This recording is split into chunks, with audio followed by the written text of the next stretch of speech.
This is Michael Glickman of Gold Coast Arts, home to Long Island's most vibrant arts center and international film festival.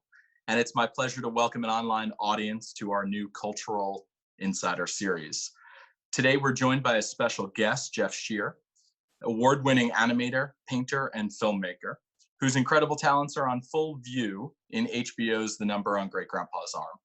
Jeff, thanks so much for joining us today. My pleasure. I'm sure our online audience will delight in learning more about your work and the various art forms you've mastered over your incredible career. This program's being presented around Yom HaShoah, Holocaust Remembrance Day, and we encourage our audience to watch or rewatch the Emmy Award-winning film, The Number on Great Grandpa's Arm. The film represents the beginning of a conversation between a Holocaust survivor and his great-grandchildren. And having played a role in premiering the film in 2018, I can say the success of the film is rooted in the beautiful art you created to animate Jack Feldman's commitment to ensuring that his great-grandchildren, and really future generations in general, would have an opportunity to gather together, to remember, to reflect, and to learn. Jeff, I think it's fair to say that your art helped shape a difficult history and brings a family together to better understand that history. Can you tell us a little bit about how you got involved in the film? I've worked with Amy Schatz, who is the director and producer, on a number of films. She specializes in making films for young adults. And so we had a previous working relationship. And when she set out to do this project, I was involved from the very beginning, talking about how we would use animation to basically soften the historical footage, which might be tough for young people, and to give it a stylistic unity, which I think the animation did. As opposed to supporting the film with stock footage, standard footage, a lot of which is really tough to look at. Was there a particular frame that you created that stands out most? Well, the initial test that I did for them, because we were talking about what style to use, and how to use still images, how to make them come to life. So there's a scene of children behind barbed wire, and I guess it's right around liberation, but they're all like really desperate and sad. And there's about 8 or 9 of them, and they're lined up. So the way, how to make that, to give that life or motion, I painted it on under the camera. So it starts with like their faces. We see these eyes, and then the faces come on, and then we see that they're children, and then we see what they're wearing. And then at the last minute, I paint the barbed wire across the front. So you have this like a progression of revelations through the course of the shot. And even though it's just a very powerful image, and I think it's made more powerful by withholding the information that they're imprisoned at the end. It just, it builds to this sort of emotional, wrenching moment of realizing that they are all behind barbed wire. I think while our audience will get a chance to see the behind-the-scene tour of you in your studio and the animation process. Can you dive in a little bit and take us through what that process is like? Sure. I was using a technique called rotoscoping, which was invented, I think, in 1914 or something by Max Fleischer and his brother Dave. And the technique basically is you shoot live action footage and then you use that as a reference for animation.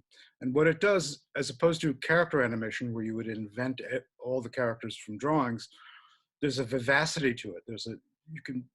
People move like real people, but they're painted. So it's almost like a hybrid between live action and animation. And so basically, I'm using a contemporary version of that, which is to say that I project video onto animation paper. And then for every second of live action, I would draw 12 drawings. and then rephotograph those drawings on an animation stand. So what you're seeing in the film is, purely paint, but it has this realism to it, and also authenticity, because it is based on real life. And what it allows you to do is you can edit an image by how you paint it. You can make it more about the people in it and less about the backgrounds. You can selectively, pull up stuff that you want people to see. Uh, and and as I said before, it gives it a kind of visual unity that that the footage, actual Holocaust footage, is shot at all different periods with all different cameras and has all sorts of different history for what happened to the film itself. So it it it removes all of that detritus, and it gives it a more sort of consistent directness. How many pieces did you have to create? You said it was Um, 12 frame or 12 scene, 12 12 drawings paint. per second. But some of the paintings were big paintings that I painted on. So as I described before, so you see like something emerge. So it'd be one drawing, but it took a lot of time, or has a lot more detail. Um, I didn't count. I never count the number, but the stack was about my height. So about 5'10", uh, directly vertical. I Divided by basically, paper. it was a small tree that I used worth of paper. So you talk about the historical element there, and I think historic archives were consulted for the work that you created. And I point that out to make clear that none of the images created were made up. They were all drawn from real photographs or film stills. Why is that important, particularly on a film based on the Holocaust?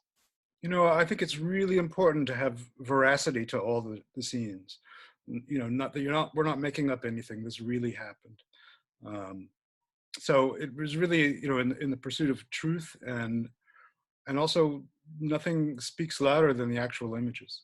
You know, well, except when they're painted to make them even louder. That's right.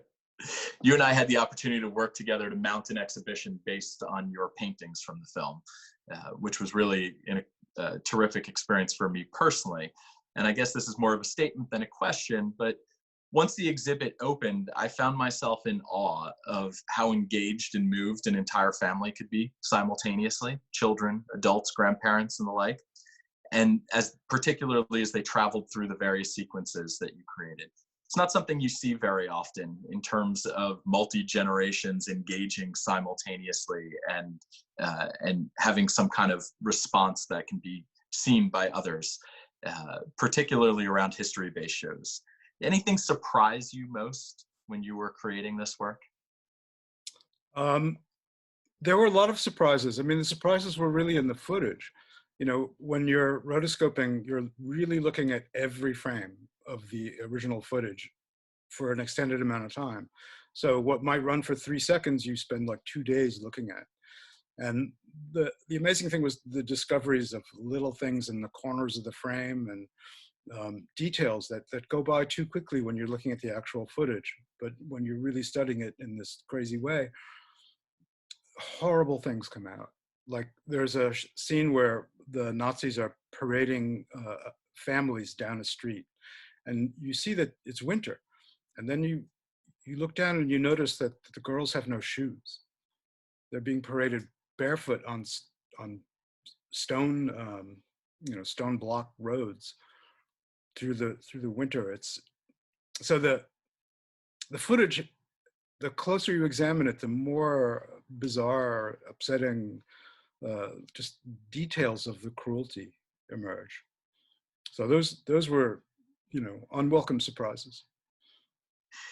I think rarely have I seen content that's been produced that is appropriate for children and adults when teaching the Holocaust. This may be one of the few exceptions. There's sort of this beautiful connection between Jack and Elliot. And I wonder to what extent that influenced, or did it not, the work that you did. We were trying to make it more Jack, the dad's, the grandfather, great grandfather, making it his story. So there were a lot of scenes where we had stock footage, and um, we had historical footage, and by picking out one character in a group, for example, and kind of emphasizing him, and like making him more the focus, painterly, like it made you. I think it gave his story more of a through line. So it was really about him sharing this memory uh, with his great grandson, and I think I don't know if I'm like talking around your question, but basically, it was about supporting his narrative, and the more that you felt it was his story, the more it connected to him telling it to his great grandson.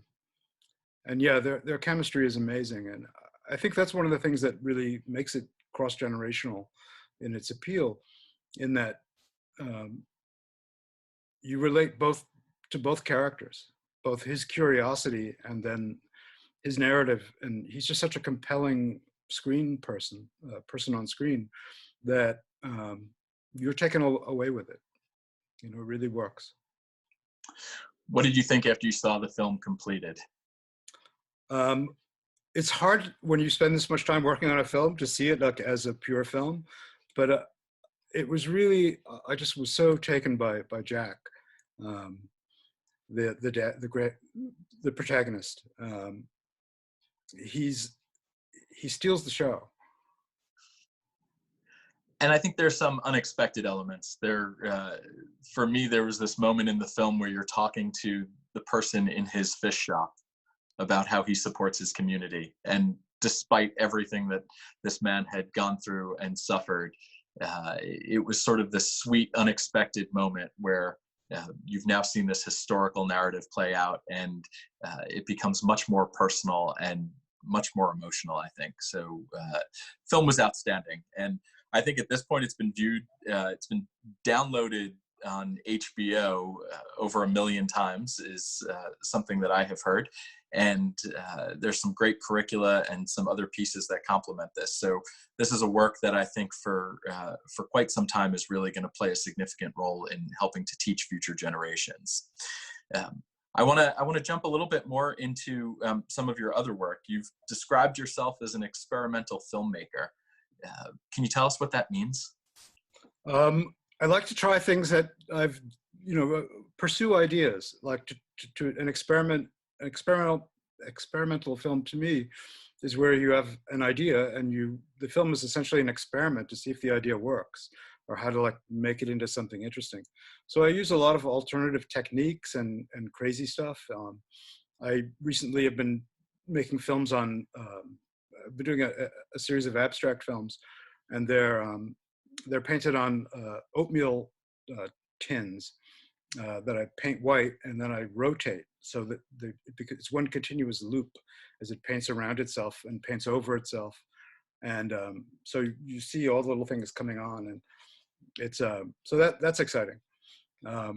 So basically experimental is, trying to go where people haven't gone before, and also just playing an idea out, like pursuing a what if and seeing how far you can get with it, and can it be a movie. How many films have you created throughout your career? I'm not really sure, because I sort of don't count commercials and show opens and things like that, but I'm probably getting around 100 now. Fantastic. I made a big pile. So your work's been on view in some of the most important museums around the world. What's next for you? What's the next big project? I'm doing a new experiment now with pastel on long scrolls of black paper, and it's very dynamic. Everything is it's one long continuous pan where things are sort of jumping around and making. The idea is to use animation to create sequential collisions, and so like there'll be completely different images that hit, but what they have in common is what's animated. It's sort of hard to describe, which is why it's a visual event. And where will that be seen? You know, I turn them out whether I have a client or not, and I just post them on Vimeo and YouTube, um, and then uh, I usually get a commission along, and I try to talk them into the technique. And so they're almost like demo reels in a way, but they're just art for art's sake. Um, it's almost like fishing, you know, you put out bait. So I've been doing a lot of music videos lately, which are really fun. Um, I did one for Graham Nash, Teach Your Children, which has been doing really well on YouTube. It was a reimagining of that song. It was being re-released by Rhino as a compilation box set of Graham Nash's greatest hits. And he wanted to reinvestigate the song and give it a political tilt. So the song is about, you know, the first half is about teaching your children, and the second half is about your children teaching you. So I made it like compared basically 1968 to today, 68 when the song was written, and all of the parallels. So it's about your parents' protest and then the kids protesting now, in particular, you know, the high school in Florida shootings, school shootings, you name it. So your work seems to also play a role in social movements and helping people kind of understand what's happening around them, which is really quite remarkable and wonderful. So as we come to a close for the interview, I wonder if you could share a hopeful note about what you want to see when the world reopens. Gosh, the return to normal would be a really lovely thing. You know, I hope that this period of isolation creates like an atmosphere of contemplation, and people develop a, you know, think about their lives and what this crazy late capitalist system has wrought and how we can make it better, you know. And the next, you know, I think also the suddenness and the severity of the pandemic, if that attitude can be turned now towards climate change, then maybe there's a way to like take a lesson from this and apply it to preempting future disaster. I heard a fascinating talk this morning on the role of Mother Nature and what this moment should teach us. So I think that really does come full circle for me in particular. Jeff, it's been a pleasure talking with you. I want to thank you again for joining me today and offering a glimpse into your world, your craft, and your talent. To our online audience, thank you for joining us. Please be sure to watch or rewatch The Number on Great Grandpa's Arm, and you'll also have a chance to see the behind-the-scenes look at the studio of Jeff Scher.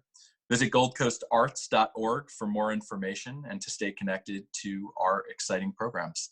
Thanks so much. Take care. Thank you.